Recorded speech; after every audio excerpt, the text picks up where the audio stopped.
बिस्मिल्लाहिर्रहमानिर्रहीम। शुरू अल्लाह के नाम से जो बड़ा मेहरबान और नहायत रहम वाला है। नाज़रीन, आज हम बात करेंगे एक बात मैं आपको बताऊं कि नया खेल शुरू हो चुका है। कमिश्नर रावलपिंडी के इंकशाफात के बाद मामला अब जो है बढ़ रहे हैं दूसरी जानिब, और दूसरा तरीके इंसाफ का मुल्क भर में एहतजाज, गिरफ्तारियाँ भी, और इसी तरह जो अमीर जमात इस्लामी है उनका इस्तीफ़ा भी मुस्तरद हुआ और वज़ीर आला का प्रोटोकॉल मरीम नवाज़ साहिबा को दे दिया गया। अब बात करते हैं नया खेल कैसे शुरू है।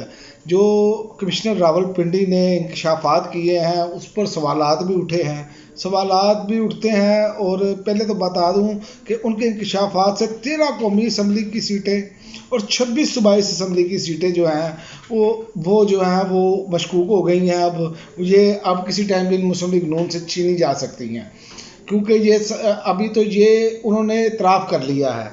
तो अगर इस पर थोड़ा सा भी इस पर तहकीकात हुई तो सारा भांडा ही फूट जाएगा। लेकिन मेरा नहीं ख्याल कि मुकम्मल तहकीकात होंगी, ये आहिस्ता आहिस्ता करके इसको दबा के तो फिर कुछ चीज़ की जाएगी। क्योंकि मैं आपको बताऊं कि उन्होंने कहा कि मुल्क की पीठ में मैंने छुरा घोंपा है, मुझे फांसी दी जाए। और उन्होंने कहा चीफ जस्टिस और चीफ इलेक्शन कमिश्नर भी इसमें मुलव्वस हैं। लेकिन एक सवाल उठ गया उसमें, और वो ये है कि दबाव का नहीं बताया किसने डाला, या तो आप नाम लें। यानी कि बहुत सारी चीज़ें जो हैं वो क्लियर नहीं है।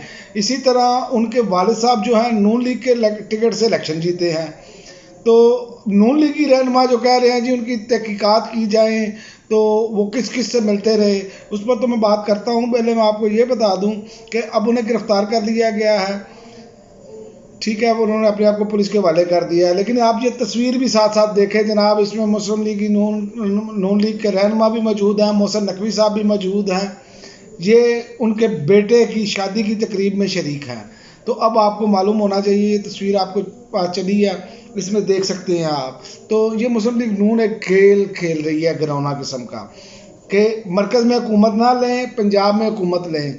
भाई अगर मरकज़ में हुकूमत नहीं लेते तो पंजाब में भी हुकूमत नहीं बनेगी, इमरान खान को सीटें देनी पड़ेंगी वापस। और दूसरा आपको मालूम है कि कालादम के हवाले से भी ये चल रहा है कि दरख्वास्त समाअत के लिए मुकर्रर की गई है। लेकिन इस पर चीफ जस्टिस साहब ने कहा जी जिसने इल्ज़ाम लगाया है वो सबूत लाएँ। मेरी चीफ जस्टिस साहब से मुअद्दबाना गुजारिश है कि जनाब इल्ज़ाम आप पर लगा है, आप इंडिपेंडेंट इंक्वायरी क्यों नहीं बिठाते? वैसे तो अदालतें फौरी तौर पर खुल जाती हैं कि मुस्लिम लीग नून को ज़मानत चाहिए हो, लेकिन यहाँ पर एक हफ्ता गुजर गया है, इलेक्शन के नताइज अभी तक कंप्लीट नहीं हो सके, अभी तक कोई चीज़ क्लियर नहीं हो सकी। मुल्क बहरानों का शिकार है, गोमगो का लोग शिकार हैं, लेकिन आपकी अदालतें नहीं खुली। मुर्दा लोगों को देने के लिए इंसाफ आपकी अदालतें खुल जाती हैं। तो ये चीज़ें जो अदालती निज़ाम है इसके हवाले से तो बहुत सारा लोगों का जो है ना वो गम गुस्सा भी है, सवालात भी हैं, क्योंकि ये बहुत मशकूक काम है। और इल्ज़ाम लगने के बाद तो वैसे ही जो है चीफ इलेक्शन कमीशन से इस्तीफ़ा तलब किया जाना चाहिए था।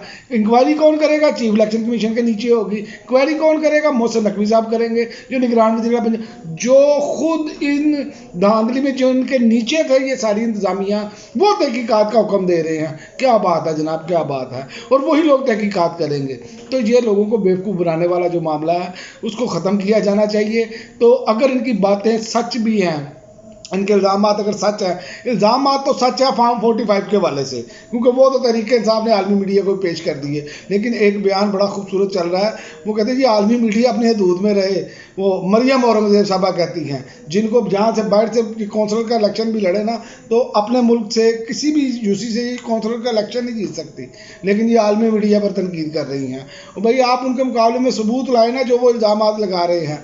तो ये वो चीज़ें हैं जिससे ये अभी तक फंसे पड़े हैं। क्योंकि असल मसला ये है कि नवाज शरीफ और नून लीग के लोगों ने 3 दिन पहले ये कहना शुरू कर दिया था, बल्कि 2 दिन पहले, कि मरकज़ में हुकूमत नहीं लेनी चाहिए, क्योंकि उनको मालूम है बुरकस निकल जाना है, जो हालत इनके भाई साहब ने की है। और मज़ीद करेंगे तो नून लीग की बिल्कुल सियासत दफन हो जाएगी। ये इनके ख्वाजा साद रफ़ीक साहब भी फरमा रहे थे, बाकी भी ये कह रहे थे। लेकिन गुड जेस्टर तो ये था कि मियाँ साहब ये करते कि जिनका मैंडेट है उनको दिया जाए, अगर अपनी सियासत बचानी है तो उनका मैंडेट है, उनको दिया दिया जाए, जितनी सीटें मेरी हैं मुझको दें, हम अपोजिशन में बैठते हैं। तो ये तो बेहतरीन तरीकाकार था अपनी सियासत बचाने का, लेकिन मुझे नहीं लगता, क्योंकि ये सियासत नहीं बचाना चाहते, ये अपनी आल औलाद बचाना चाहते हैं। इसीलिए मरीम नवाज साहिबा को वो जो है वज़ीर आला की सिक्योरिटी फराहम कर दी गई है, प्रोटोकॉल मिल रहा है, ब्यूरोक्रेसी वैसे ही उनके पास जाके वो सारे काम ले रही है। आपने देखा कि आज जो है कि सब जो एहतजाज हुआ है तहरीक इंसाफ का, वहाँ पर पकड़ दकड़ सलमान अकरम राजा जैसे बड़े लायर को गिरफ्तार कर लिया गया। इसी तरह पंजाब इन्होंने ज़ाती जागीर समझा हुआ है, लेकिन ये ज़्यादा देर नहीं रहेगा, ये मैं आपको बता दूं। और दूसरा, एक और कि मीर जमात इस्लामी का जो इस्तीफ़ा है वो उसको मुस्तरद कर दिया गया है जमात इस्लामी की तरफ से। वो अपना काम अब वैसे ही करेंगे, क्योंकि बहरहाल सिराजुल हक एक कद्दावर शख्सियत है। और आखिर में मैं आपको फिर ये बता दूं कि तहरीक इंसाफ का दावा है 179 सीटें जो हैं वो उनकी हैं, उनको वापस दी जाए, फिर वो हुकूमत करेंगे। तो आइंदा आने वाले दिनों में नज़र आ रहा है, अगर सीटें वापस की गई तो फिर पंजाब की हुकूमत भी तहरीक इंसाफ बनाएगी, मरकज़ की हुकूमत भी तहरीक इंसाफ बनाएगी, KPK हुकूमत भी तहरीक इंसाफ बनाएगी, और मुस्लिम लीग नून हाथ मलती रह जाएगी। जो सिनेरियो बनता नज़र आ रहा है, और जिस तरह अवाम का जो दबाव है एहतजाज की सूरत में, वो भी बढ़ता चला जाएगा आइंदा आने वाले दिनों में। अब देखते हैं आइंदा आने वाले दिनों में क्या होता है। मज़ीद खबरों के साथ अगले वीलॉग में इजाज़त दीजिए। अल्लाह हाफ़िज़।